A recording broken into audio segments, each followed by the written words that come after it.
2016 리우데자네이루 올림픽을 앞두고 터진 러시아의 도핑 스캔들. 국가가 주도하여 이루어진 도핑이라는 점에서 전 세계가 들끓었습니다. 선수들은 어릴 때부터 지도자로부터 금지 약물 사용을 권유받고 사용 방법을 배웠습니다. 10대부터 약물을 제공받던 선수들은 점점 중독되어 스스로 수많은 금지 약물들을 조합해 사용했습니다. 세계 도핑 방지 기구의 러시아에 대한 조사로 국가대표 선수 118명의 리우 올림픽 출전이 금지되었고, 러시아는 국제사회에 많은 비난을 받았습니다. 도핑은 선수가 더 나은 경기 결과를 위해 금지 약물이나 방법을 사용하는 것을 말합니다. 선수들은 주변의 기대, 돈과 명예 또는 부상의 위기를 극복하기 위해 도핑이라는 유혹에 빠지기도 합니다.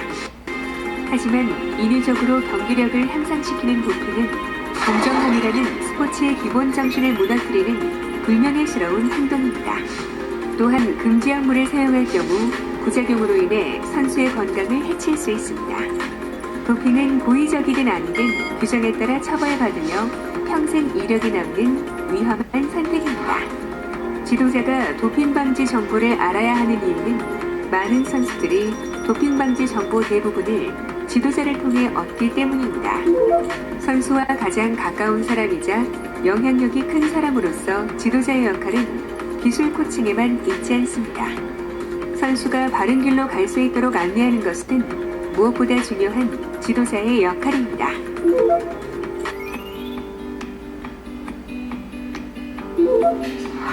한국 도핑 방지 규정의 10가지 도핑 방지 규정 위반 사항 중 하나 또는 그 이상을 위반했을 때 도핑이라고 합니다.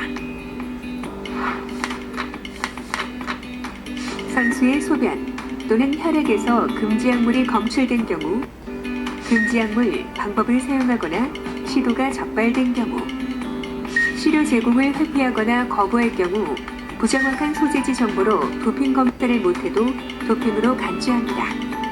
때문에 훈련 중 선수의 도핑 검사가 있을 경우 지도자는 선수가 원활히 도핑 검사를 받을 수 있도록 지원해야 합니다.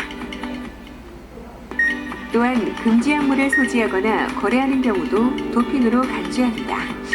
선수에게 금지 약물 방법의 투여 또는 투여를 시도한 경우, 선수에게 투여 또는 사용을 강요한 사람이 지도자라면 지도자도 제재를 받게 됩니다. 도핑 방지 규정을 위반한 선수 관계자와 연루된 경우 역시 도핑으로 간주합니다. 도핑으로부터 선수를 지키고 보호하는 것, 지도자에게 부여된 중요한 임무이며 오직 지도자만이 가능한 일입니다. 그렇다면 선수에게 금지되는 약물 및 방법은 무엇일까요? 금지 약물은 도핑 검사 시점이나 종목에 따라 바뀔 수 있습니다. 1년 365일 상시 금지되는 약물, 경기 기간 중에만 금지되는 약물, 특정 스포츠에서만 금지되는 약물 등 다양하죠. 특히 경기 기간 중 금지 약물은 경기 전에 사용했더라도 경기 기간 중 제공한 시료에서 금지 약물이 나오면 제재를 받기 때문에 경기 시작 전부터 주의해야 합니다. 또한 복용한 약뿐만 아니라 피부에 바르거나 접착하여 체내에 흡수된 금지 약물도 검출되는 경우 도핑이 됩니다. 확실한 거는 혈액으로 들어가서 요로 배수출이 됐다라는 거죠. 그게 증거죠. 먹었든지 발랐든지 뭐 어떻게 했든지 간에 그거는 중요한 게 아니에요. 몸에서 검출이 됐기 때문에 문제가 된 거죠. 금지 약물과 방법은 매년 변경되는데 어떻게 확인해야 할까요? 한국도핑방지위원회는 금지약물 검색 서비스를 제공하고 있습니다. 홈페이지에서 금지약물 검색 서비스를 클릭 후 직종, 성별, 종목을 선택하면 금지약물을 검색할 수 있습니다. 성분이나 제품명으로 검색이 가능합니다. 모바일에서도 한국도핑방지위원회를 검색하거나 카다 앱을 설치하면 금지약물 검색 서비스를 이용할 수 있습니다. 무엇보다 지도자는 도핑에 따른 모든 책임은 선수가 진다는 사실을 선수에게 알려주고 의약품 사용 전 의사, 팀 닥터 등과 함께 금지 약물 확인 후 복용하도록 인지시킵니다. 하지만 이 서비스는 국내에서 승인을 받고 판매 중인 의약품만 검색이 가능합니다.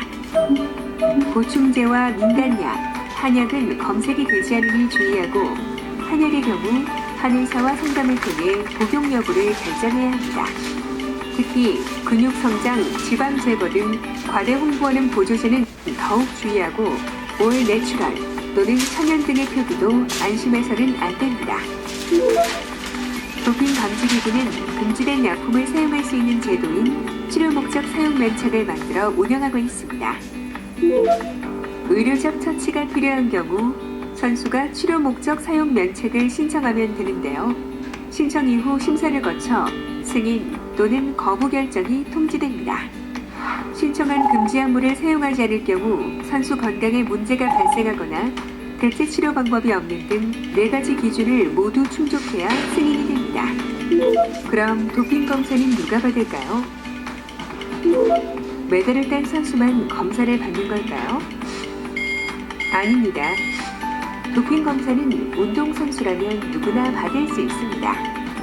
경기 기간뿐만 아니라 경기가 없을 때에도 도핑 검사는 실시될 수 있고 제보를 바탕으로 특정 선수에 대한 도핑 검사를 실시할 수도 있습니다.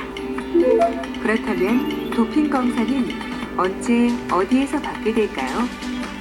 도핑 검사 장소는 훈련장과 집 등을 비롯해 선수의 위치가 파악되는 모든 장소가 될 수 있습니다. 특히 경기 기간 후의 검사를 위해 검사 대상자 등록 명부에 등록된 선수들에게는 개인정보가 포함된 소재지 정보 제출이 요구되는데요. 등록된 선수들은 경기력이 매우 우수한 선수들이므로 자부심을 가지고 소재지 정보 제출을 할 수 있도록 지도해야 합니다.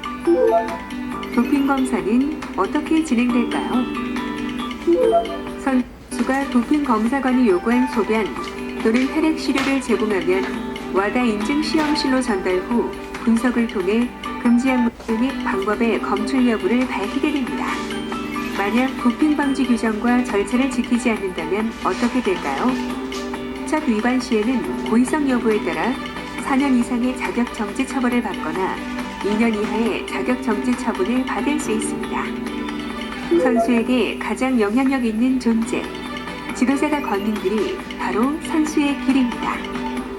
선수들에게 올바른 도핑 방지 의식을 심어주고 선수들의 부족한 부분을 챙기고 관리해주는 것이 지도자의 책임이자 역할입니다.